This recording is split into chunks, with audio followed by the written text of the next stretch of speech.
Class ரொம்ப யூஸ்ஃபுல்லாக இருந்துச்சு. அதாவது டைட்டன் லீவ் நானி ஃபவுண்டேஷன்ல இருந்து நம்மளுக்கு இன்னைக்கு கிளாஸ் ரொம்ப அருமையான வகுப்பாக கொடுத்துருக்காங்க. நமக்கு வந்து பொதுவாகவே டெக்னாலஜிஸ் பற்றி என்னோட கருத்து வந்து எப்போவுமே என்ன அப்படின்னா, டெக்னாலஜிஸ் நமக்கு யூஸ் ஆகுது, பட் அது வந்து நமக்கு ரொம்ப வந்து தேவையில்லாத விஷயங்கள்ல வந்து கொடுத்துட்டு இருக்கு. ஒரு ஃபோனே எடுத்துக்கிட்டோம் அப்படின்னா, ஒரு ஃபோன் வந்து ஒரு கெட்ட விஷயம் அப்படின்றது, நல்ல விஷயம் இருக்குன்றது தெரியும், பட் ஒரு கெட்ட விஷயம் அப்படின்றதான் மைண்ட்ல செட் ஆகுது. அதே போல தொழில்நுட்பத்தோட வளர்ச்சி இருந்தாலுமே கூட தொழில்நுட்பத்தோட வளர்ச்சினால நமக்கு வேலை வாய்ப்பு இல்லாமல் போயிடுச்சு அப்படின்றது வந்து பேசிக்கா எல்லாருக்குமே உள்ள கருத்து தான். ஆனா இன்னைக்கு வந்து நமக்கு கிளாஸஸ்ல வந்து ரொம்ப தெளிவா எப்படி நம்ம வந்து கால மாற்றத்துக்கு ஏற்ப நம்மளை வந்து எப்படி கல்வியிலையும் சரி அறிவிலையும் சரி நம்ம எப்படி மேம்படுத்திக்கலாம் அப்படின்றத நம்மளுக்கு வந்து ரொம்ப அழகா இன்னைக்கு கிளாஸ் வந்து இந்த ஃபவுண்டேஷன் கோர்ஸ்ல இருந்து நமக்கு கொடுத்துருக்குறாங்க.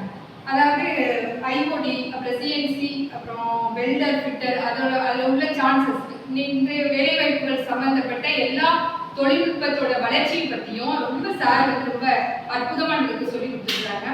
அதே போல வந்து சென்சார், அதாவது ஒரு சின்ன ஒரு ஃபோன்ல இருக்கக்கூடிய விஷயங்கள் கூட வந்து பார்த்தோம்னா சென்சார் நமக்கு எப்படிலாம் யூஸ் ஆகுது. நம்ம பேசிக்கா வந்து ஃபோனை பயன்படுத்திட்டு இருக்கிறோம், அதே போல நம்ம எலக்ட்ரானிக் பொருட்களை பயன்படுத்திட்டு இருக்கோம், அதே போல நம்ம ஒரு யதார்த்தமா ஒரு ஆபீஸ்ல போவோம், அங்க எல்லாமே ஒரு இதுல பார்த்தோம்னா இதுல நிறைய எலக்ட்ரானிக் டிவைசஸ் நம்ம யூஸ் பண்ணிட்டு இருக்கோம். பட் வந்து அது வந்து எவ்வளவு ஒரு நுட்பத்தோட செயல்படுது, அதுல உள்ள வேலை வாய்ப்புகள் என்ன, அதை வந்து நம்ம எந்த அளவுக்கு அட்வான்ஸ்டா கத்துக்கிட்டோம்னா இனி போகக்கூடிய ஜெனரேஷன்ல வந்து நம்மளுக்கு எந்த மாதிரி எல்லாம் வேலை வாய்ப்புகள் இருக்கும், அதே போல அதை நம்ம எப்படி கத்துக்கலாம், அதை நம்ம நமக்கு ஈஸியா நம்மளுடைய செலவுகளை எப்படி குறைச்சிக்கலாம். ரொம்ப உண்மையிலே வந்து இன்னைக்கு தொழில்நுட்பத்தோட வளர்ச்சியை வந்து பார்த்து பயந்துக்கிறேன். நான் என்னுடைய இதுல நீங்க கிளாஸ்ல வந்து பார்த்தோம்னா டோட்டலா வந்து சேஞ்ச் ஆன மாதிரி உண்மையிலேயே வந்து நல்ல ஒரு கிளாஸ் வந்து ரொம்ப அற்புதமா சார் வந்து ரொம்ப